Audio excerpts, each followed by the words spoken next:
नमस्कार साथियों, आज रतन टाटा जी हमारे बीच नहीं रहे। रतन टाटा 28 दिसंबर 1937 को उनका जन्म हुआ। भारतीय उद्योगपति थे जो टाटा समूह और टाटा सन्स के अध्यक्ष के रूप में भी कार्य किया। वे भारत की सबसे बड़ी व्यापारिक इकाई टाटा समूह के 1991 से 2012 तक अध्यक्ष थे। इसके अतिरिक्त अक्टूबर 2016 से फरवरी 2017 तक वे समूह के कार्यकारी अध्यक्ष भी रहे। उनके नेतृत्व में टाटा समूह ने वैश्विक स्तर पर विस्तार किया और कई महत्वपूर्ण अधिग्रहण किए।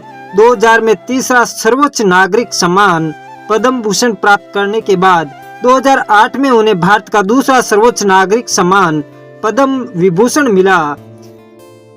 आज उनकी हालत गंभीर थी और उन्हें मुंबई के एक अस्पताल में गहन देखभाल में रखा गया था।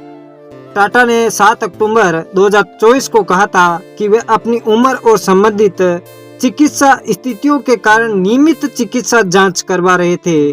टाटा का 9 अक्टूबर 2024 को 86 वर्ष की आयु में मुंबई के ब्रीच कैंडी अस्पताल में निधन हो गया। रतन टाटा नवल टाटा के पुत्र थे जिन्हें रतन जी टाटा ने गोद लिया था। रतन जी टाटा जमशेद जी टाटा के पुत्र थे और टाटा समूह के संस्थापक थे। उन्होंने Cornell university college of architecture से आर्किटेक्चर में स्नातक की डिग्री हासिल की। वे 1961 में टाटा में शामिल हुए जहां उन्होंने टाटा स्टील के वर्क फ्लोर पर काम किया। बाद में 1991 में JRD टाटा के सेवानिवृत्त होने पर वे टाटा सन्स के अध्यक्ष बने। उनके कार्यकाल के दौरान टाटा समूह ने टेटली, जगुआर, लैंड रोवर और कोरस का अधिग्रहण किया, जिसका उद्देश्य टाटा को एक बड़े पैमाने पर भारत केंद्रित समूह से वैश्विक व्यवसाय में बदलना था। टाटा एक समाज सेवी व्यक्ति भी रहे थे। टाटा एक निवेशक थे और उन्होंने 30 से अधिक स्टार्टअप में निवेश किया, जिनमें से अधिकांश व्यक्तिगत क्षमता में और कुछ अपनी निवेश कंपनी के माध्यम से उन्होंने किए। प्रारंभिक जीवन और शिक्षा की बात करें तो रतन टाटा का जन्म 28 दिसंबर 1937 को ब्रिटिश राज के दौरान बॉम्बे अब मुंबई में एक पारसी परिवार में हुआ था। वह नवल टाटा के बेटे थे जिनका जन्म सूरत में हुआ था और बाद में उन्हें टाटा परिवार में गोद ले लिया गया था। 1948 में जब टाटा 10 वर्ष के थे तब उनके माता पिता अलग हो गए और बाद में उनकी दादी और रतन जी टाटा की विधवा नौजबाई टाटा ने उनका पालन पोषण किया और उन्हें गोद ले लिया। नवल टाटा की सिमोन टाटा से दूसरी शादी से उनका एक छोटा भाई जिमी टाटा और एक सौतेला भाई नोएल टाटा था, जिनके साथ उनका पालन पोषण हुआ। टाटा ने 8वीं कक्षा तक मुंबई के कैंपियन स्कूल में पढ़ाई की। उसके बाद उन्होंने मुंबई में कैथेड्रल और जॉन कॉनर स्कूल, शिमला में बिशप कॉटन स्कूल और न्यूयॉर्क शहर में रिवरडेल कंट्री स्कूल में पढ़ाई की, जहां से उन्होंने 1955 में स्नातक की उपाधि प्राप्त की। हाई स्कूल के बाद टाटा कॉर्नेल विश्वविद्यालय गए और वहां से स्नातक की उपाधि प्राप्त की। 1959 में वास्तुकला में स्नातक की डिग्री और कॉर्नेल में रहते हुए वे अल्फा सिग्मा फी बिरादरी में भी शामिल हो गए। 2008 में टाटा ने कॉर्नेल को $50 मिलियन का दान दिया, जिसे वे इतिहास में विश्वविद्यालय का सबसे बड़ा अंतर्राष्ट्रीय दानकर्ता बन गया। उनके निजी जीवन की बात करें तो टाटा ने कभी शादी नहीं की और उनके कोई बच्चे भी नहीं थे। 2011 में रतन टाटा ने कहा था, मैं 4 बार शादी करने के करीब पहुंचा और हर बार डर के कारण किसी न किसी कारण से पीछे हट गया। अब बात करते हैं रतन टाटा के व्यवसाय की।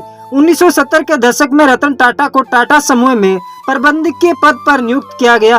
वह शुरू में सहायक कंपनी नेशनल रेडियो एवं इलेक्ट्रॉनिक्स को पुनर्जीवित करने में सफल रहे, लेकिन आर्थिक मंदी के दौरान ये विफल हो गई। 1991 में JRD टाटा ने टाटा सन्स के अध्यक्ष पद से इस्तीफा दे दिया और रतन टाटा को अपना उत्तराधिकारी नियुक्त किया। प्रारंभ में रतन टाटा को विभिन्न सहायक कंपनियों के प्रमुखों से मजबूत प्रतिरोध का सामना करना पड़ा, जिनके पास वरिष्ठ टाटा के नेतृत्व में महत्वपूर्ण परिचालन स्वायत्तता थी। जवाब में रतन टाटा ने शक्ति को मजबूत करने के उद्देश्य से कई नीतियां लागू की, जिनमें सेवानिवृत्त की आयु निर्धारित करना, सहायक कंपनियों को सीधे समूह कार्यालय में रिपोर्ट करना और सहायक कंपनियों को टाटा समूह ब्रांड के निर्माण में अपने मुनाफे का योगदान देने की आवश्यकता शामिल थी। रतन टाटा ने नवाचार को प्राथमिकता दी और युवाओं प्रतिभाओं को कई जिम्मेदारियां सौंपी।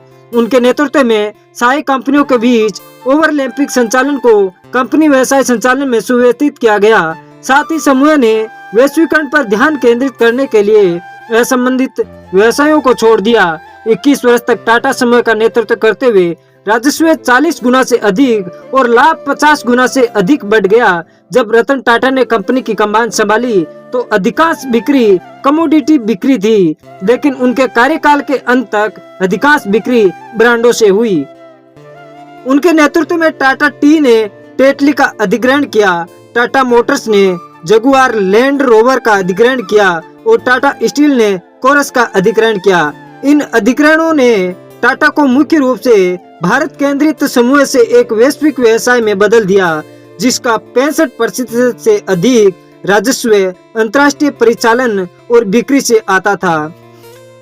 उन्होंने टाटा नैनो कार की अवधारणा भी तैयार की और इसके विकास का नेतृत्व किया, जिसे कारों को भारतीय औसत उपभोक्ताओं की पहुंच में लाने में मदद मिली। और टाटा मोटर्स ने गुजरात के साणंद प्लांट से टिगोर इलेक्ट्रिक वाहनों का पहला बैच शुरू कर दिया, जिसे टाटा ने भारत के इलेक्ट्रॉनिक सपने को तेजी से आगे बढ़ने वाला बताया। 75 वर्ष की आयु तक पहुंचने पर रतन टाटा ने 28 दिसंबर 2012 को टाटा समूह में अपनी कार्यकारी भूमिका से इस्तीफा दे दिया। इससे नेतृत्व संकट पैदा हो गया, क्योंकि कंपनी के निदेशक मंडल और कानूनी प्रभाग ने उनके उत्तराधिकारी साइरस मिस्त्री को नियुक्त करने से इनकार कर दिया। टाटा के रिश्तेदार और सापुरजी पलोनजी समूह के पलोनजी मिस्त्री के बेटे, जो टाटा समूह के सबसे बड़े व्यक्तिगत शेयरधारक हैं, अक्टूबर 2016 को साइरस मिस्त्री को टाटा सन्स के चेयरमैन पद से हटा दिया गया और रतन टाटा ने अंतरिम चेयरमैन का पद संभाला। नए अध्यक्ष की तलाश के लिए एक चयन समिति का गठन किया गया, जिसे टाटा भी एक सदस्य के रूप में शामिल थे। नटराजन चंद्रशेखरन को 12 जनवरी 2017 को टाटा सन्स के अध्यक्ष के रूप में नियुक्त किया गया और फरवरी 2017 में उन्होंने ये पद ग्रहण किया। फरवरी 2017 में मिस्त्री को टाटा सन्स के निदेशक पद से हटा दिया गया। दिसंबर 2019 में national company law appellate tribunal ने फैसला सुनाया कि साइरस मिस्त्री को टाटा सन्स के चेयरमैन पद से हटाना अवैध था और उनकी बहाली का आदेश दिया, लेकिन बाद में भारत के सुप्रीम कोर्ट ने उनकी बर्खास्तगी को बरकरार रखा। टाटा ने अपनी संपत्ति से कई कंपनियों में निवेश किया और उन्होंने भारत की प्रमुख ई कॉमर्स वेबसाइटों में एक स्नैपडील में निवेश किया।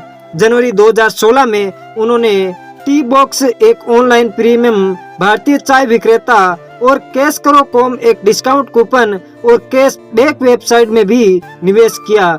टाटा ने भारत में प्रारंभिक और अंतिम चरण की दोनों कंपनियों में छोटे निवेश किए, जैसे ओला कैब्स में 0.95 करोड़ रुपए, और अप्रैल में यह बताया गया कि टाटा ने चीनी स्मार्टफोन स्टार्टअप शाओमी में हिस्सेदारी हासिल कर ली। 2016 में उन्होंने एक online real estate portal nest away में निवेश किया, जिसने बाद में ऑनलाइन रियल एस्टेट और पालतू जानवरों की देखभाल पोर्टल डॉग स्पॉट शुरू करने के लिए जेनिफाई का अधिग्रहण किया। इसके अतिरिक्त टाटा ने अंतर पीढ़ीगत मित्रता को प्रोत्साहन करने के लिए वरिष्ठ नागरिकों के लिए भारत का साथी स्टार्टअप गुड फेलो लॉन्च किया। अब बात करते हैं रतन टाटा को विभिन्न क्षेत्रों में उनके योगदान के लिए कई पुरस्कारों से सम्मानित किया गया। इनमें शामिल है पद्म भूषण 2000, भारत सरकार द्वारा उद्योग एवं व्यापार क्षेत्र में यह सम्मान उनको दिया गया। पद्म विभूषण 2008, यह भारत का दूसरा सर्वोच्च नागरिक सम्मान है जो उन्हें उनके व्यापारिक योगदान के लिए दिया गया। तीसरा है जर्मनी का आदेश 2014 में, ये उन्हें जर्मनी के राष्ट्रपति द्वारा इस आदेश से सम्मानित किया गया। और चौथा है सर्वश्रेष्ठ सीईओ, 2012 में रतन टाटा को सर्वश्रेष्ठ सीईओ का खिताब दिया गया। और पांचवा है FICCI life time achievement award, ये पुरस्कार उन्हें 2012 में दिया गया। तो ये रतन टाटा की पूरी जीवन कहानी थी। अगर आपको अच्छी लगी हो तो चैनल को सब्सक्राइब करें और वीडियो को ज्यादा से ज्यादा शेयर करें। अगले वीडियो के लिए आप इस चैनल पर बने रहें। सभी का पुनः बहुत बहुत धन्यवाद।